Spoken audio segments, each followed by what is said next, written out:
నిద్ర పట్టట్లేదు, అందుకే. నువ్వు అబద్ధం చెప్తున్నా నీ కళ్ళు నిజం చెప్తున్నాయి అక్షయ.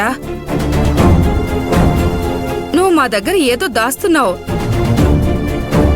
నువ్విలా బాధపడుతుంటే మేం చూడలేకపోతున్నాం అక్షయ. తప్పుగా అనుకోకమ్మా.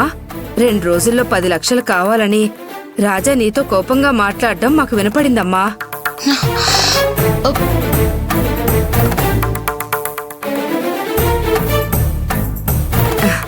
ఈ డబ్బు సమస్య కంటే నువ్వు ఇంకేదో పెద్ద సమస్య గురించి ఆలోచిస్తున్నట్టుగా నాకు అనిపిస్తోంది. కానీ అదేంటో నాకు తెలియట్లేదు. నిన్ను బలవంతం చేస్తున్నాను అనిపిస్తే క్షమించమ్మా. నేను నిన్నేం అడగను. ఏం ఆలోచించకుండా వెళ్ళి పడుకోమ్మా. ఎక్కువసేపు మేలుకోవడం నీ ఆరోగ్యానికి మంచిది కాదు చెల్లెమ్మా. అమ్మ చెప్తుంది కదా, వెళ్ళి పడుకో. అమ్మా, మనం వెళ్దాం పద. పెద్దమ్మా, ఒక్క నిమిషం. ఏంటమ్మా? ముందా ఫైనాన్సర్ వారం రోజులు టైం ఇచ్చాడు పెద్దమ్మా. సడన్ గా ఏమైందో ఏంటో తెలీదు. ఆఫీస్కొచ్చి మరో 2 రోజుల్లో 10 లక్షలు కావాలని చెప్పి వార్నింగ్ ఇచ్చి వెళ్ళాడంట పెద్దమ్మా.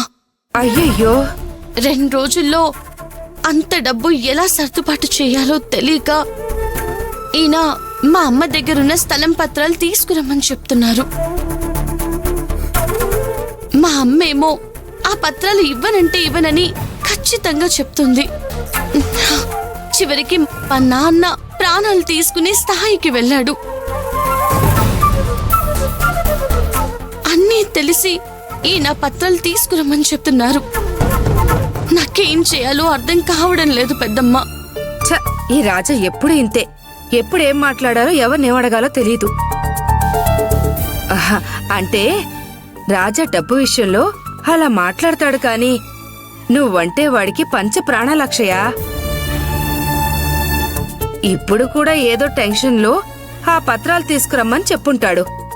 నా ఉద్దేశం అదేనమ్మా.